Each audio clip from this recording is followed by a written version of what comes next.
Alrighty, welcome everybody. We got Trevor Story here. We're going to go ahead and start with Patrick Saunders. Go ahead, Patrick. Afternoon, Trevor. How are you?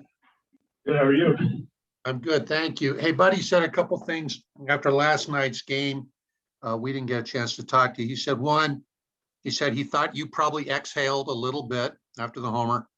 And the second part of it was, he said, usually when Trevor hits one, and I'm paraphrasing, there's a bunch more to come. So can you comment on Buddy's two comments, please? Yeah, obviously good to get that first one out of the way. Felt like it took forever. So yeah, I'm not complaining about that. That felt good.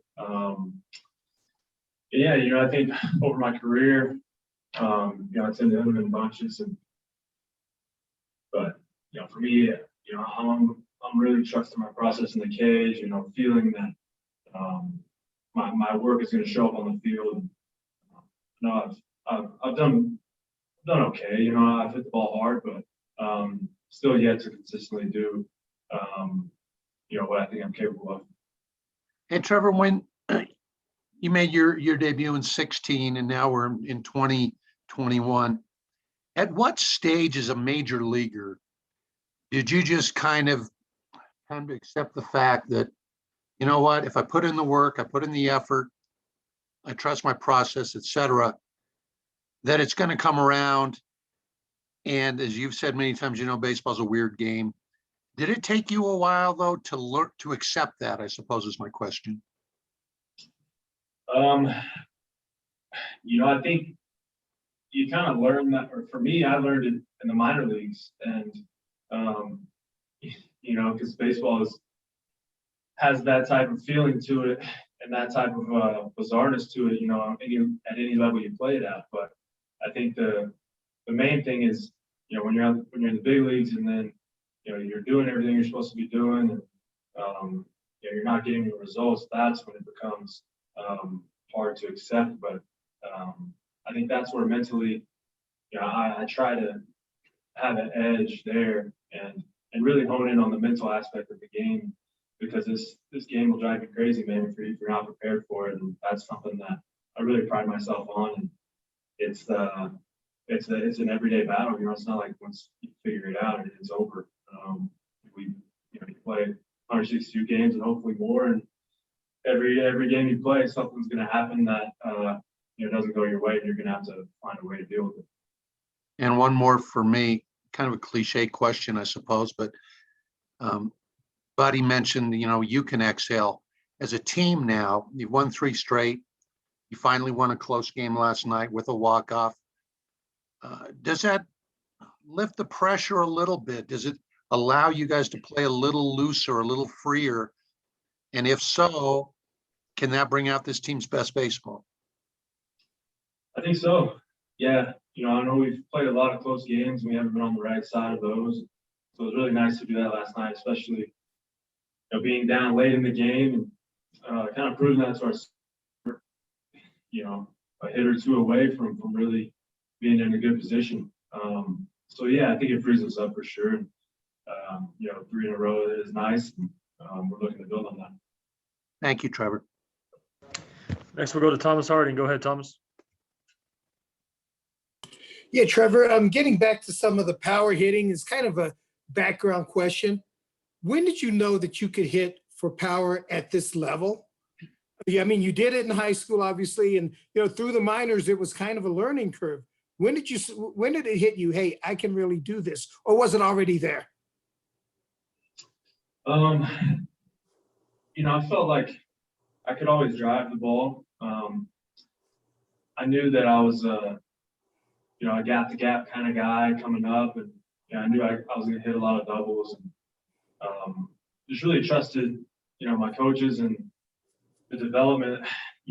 When people say that, those doubles will turn into home runs, and those balls you're driving will have a little extra carry on it. The more you work on your swing, the more you get stronger as a young man. And, I really put a lot of work into that. I feel like that's something that I've always had. Yeah, so for me, I've always had, some lift to my swing, which helps. When I hit the ball hard, it's usually in the air. So I think that's more to attribute to than anything else. Yeah, so I take it, what it sounds like is throughout development, you believed it when they told you that, but when did you actually really, really know? Yeah, I think, I think I hit some home runs in low A Asheville, and I felt really good about that. And, I didn't consistently really feel that, I think, until double A. I put up similar type numbers, and then from pretty much from there on in the fall league, I felt like, all right, I felt good with my identity as a player, and from then on, I felt like I could drive the ball, and I knew that if I hit it well in the air, there was a good chance there was going to be some damage. And so I guess I would say, double A, triple A, and then obviously it's kind of the way I started my big league career. Yeah, okay. A couple of things about this team right here. Do you feel like this team believes that it can really get things going? Yeah, man. Like I've said, it's baseball's a crazy game, man. And we played some really close games that we feel like we had a really good chance to win. We just hadn't either come up with the right hit at the right time or the right pitch. But I'm very confident in our team. The way we prepare and the way we go about our business. And I think there's a looseness to this team, and it's a very tight knit group in there, and we really have fun playing with each other, and I think that goes a long way. And I think once we feel the tide turn a little bit, like we have the past 3 games, then we can kind of ride that out. You can kind of prove it to yourself, and then once you do that, then you really feel like you're going to win this game. We talked to you a lot in spring training about this, but now that the season's going, have you guys kind of inoculated yourselves from some of the, I guess, negative predictions, assessments, and everything of the team? Have you been able to keep that at bay and not let that really creep in? Yeah, it's something I've always said, and it's we control what we can. There's no use in worrying about what other people are saying about us, what they think about us, what the projections are about us. We're gonna go out there and play baseball. The game's played on the field, and we're gonna control what we can, which is our preparation, our effort, our attitude. We try to master those things, and once we get out there for the game, we're playing to have fun. We're playing to win. So just control what we can. And when you were not hitting home runs, I won't say struggling because you're hitting the ball hard. How did you cope with that? I mean, it's, some people may slam a bat or kick something. Some people may shrug their shoulders and go on. How did you handle it? Yeah. I really try to stay even keel through it all. I try not to be too emotional one way or the other. And that's hard to do, man. I feel like you feel like you're doing what you should. You're not getting the results or the reward for it, but hopefully they all even out in the end. I don't know if that's truly the case, but that's my optimism speaking for sure. That's kind of been the case lately. But I think at first, I was laughing about it, and then it kind of gets old pretty quick, and then you're like, all right, man, I need to hit this ball somewhere else. But that's kind of the way I felt. All right, guys, we got a few more hands to get to. Let's go to Mark Stout next. Yeah, Trev, just real quick. What kind of pitches are you seeing this year? Or guys, are they throwing you differently this year? Maybe. I think each year is a little bit different, and I think you see different things at different times in the year, and so it's nothing that I had never seen before.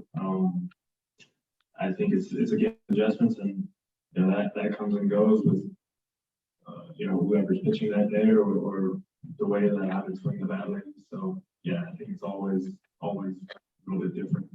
And last thing, just in general, are like fastball counts turning into off-speed counts, or counts that you were normally counting on just different? It seemed to be more different this year. Yeah, for sure. In that sense, you know, I've seen more off speed and advantage counts for sure. You know, those are adjustments that, you know, I got to make and or take advantage of those things. And it's something that happens, you know, a lot, especially this year, like you said. So yeah, it's something that we have an eye on. Thank you, Trev. Go ahead, Tracy. Trev, throughout the first couple of weeks of this season, when you weren't getting the home runs, you had balls go off walls and stuff. At least outwardly, it didn't seem to affect you. I mean, you did a good job emotionally of not throwing bats, breaking bats, and you still hit for average. I mean, anything in particular there and how you keep your calm so well? Yeah, it's you know, I really think it's the way that I was raised, and just playing baseball for a long time, and you realize,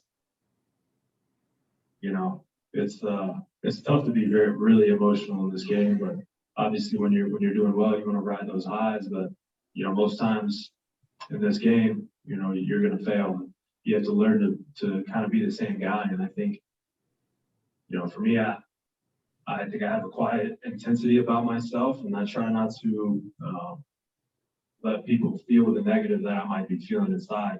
That's I think that can kind of rub off on our team, and so I really try to be very positive and kind of just let my natural personality play into that. The other question is, if someone were to say that you're the most complete player to ever come out of the Rockies organization, what would your reaction be? That'd be amazing.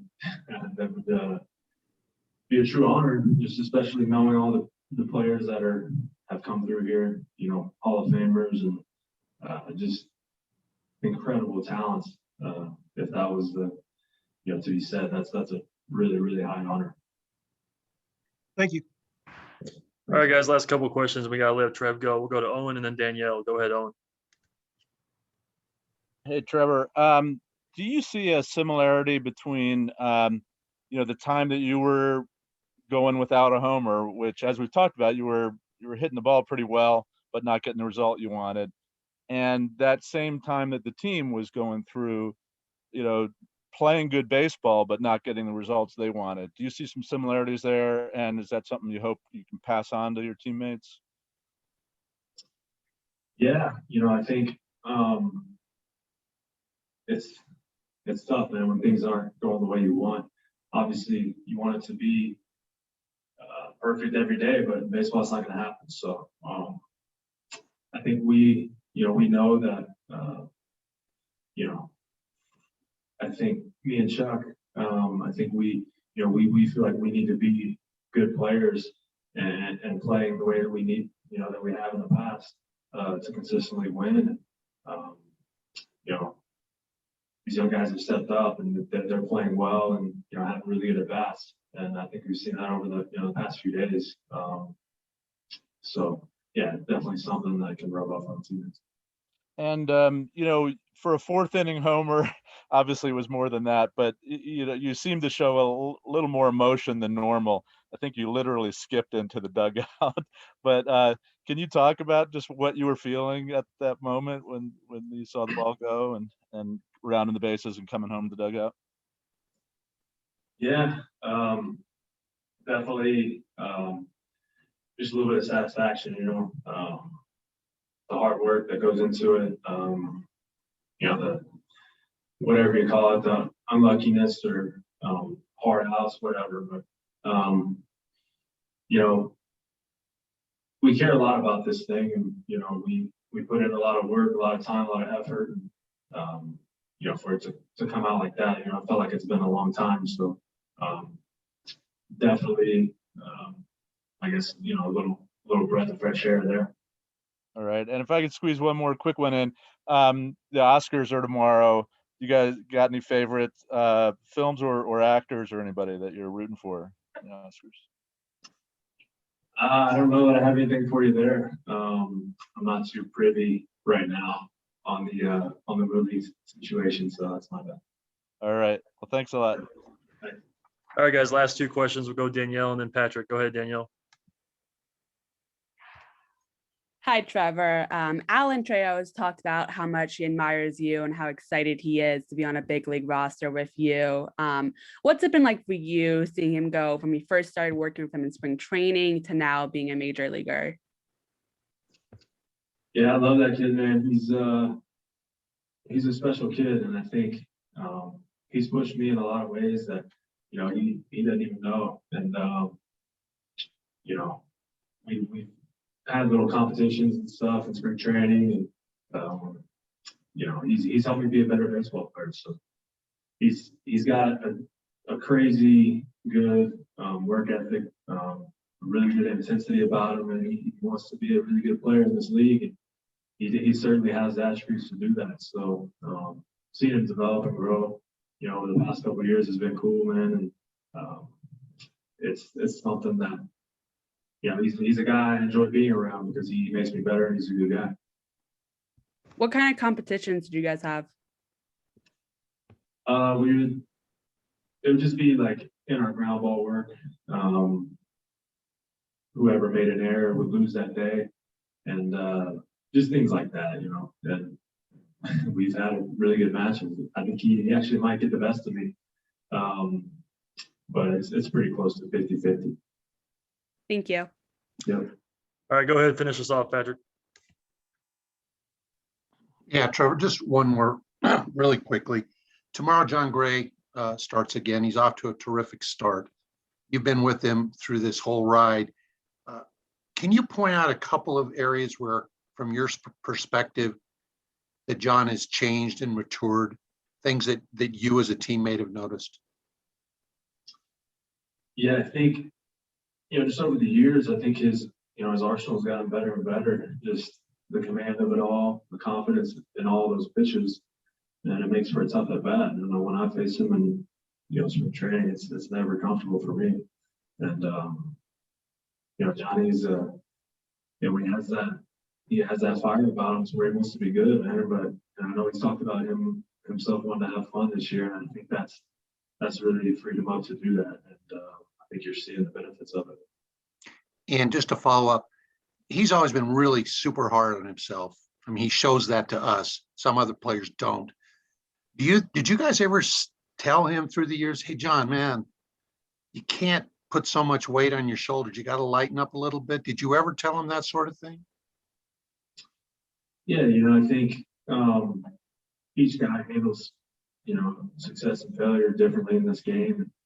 It's so personal to each guy. And, I think, we're all still learning through that, learning how to really be the best that we can at that. And, at the end of the day, I think it comes down to baseball is, our biggest passion, but it's not the sole reason, why we're living it. I think that's what helps me put it into perspective. And I think Johnny's kind of seen that a little bit too.